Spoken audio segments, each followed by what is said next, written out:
பொன்னியின் கனவு. சிறுமி பொன்னி ஒரு அழகான கிராமத்தில் இருந்தாள். அவளுக்கு அரண்மனைக்கு ராணியாக ஆசை. ஒரு நாள் பொன்னி ஒரு பழைய கிணற்றுக்கு அருகே சென்றாள்.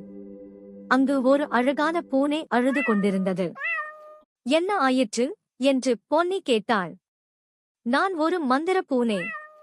ஆனால் என் மந்திர சக்தி போய்விட்டது என்று பூனை வருந்தியது. இப்போது எனக்கு மிகவும் பசிக்கிறது என்றது. பொன்னிக்கு நல்ல மனசு. அவள் பூனைக்கு சில ரொட்டி துண்டுகளையும் பாலையும் கொடுத்து அதை தடவி கொடுத்தாள். அதை சாப்பிட்டதும் பூனை மின்னியது.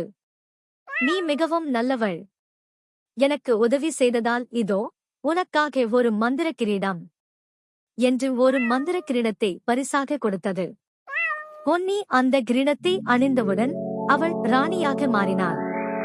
கிராமத்தினர் அனைவரும் அவளை பார்த்து ஆச்சரியம் அடைந்தனர். அவளிடம் உதவியும் ஆலோசனையும் கேட்கத் தொடங்கினர்.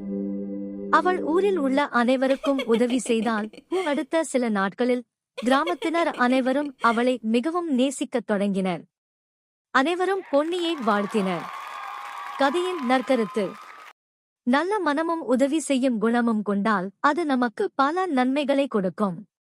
நல்ல மனதுதான் உண்மையான கிரீடம். இது போன்ற மேலும் நல்ல கதைகளை கேட்க பேபி கேர் சேனல்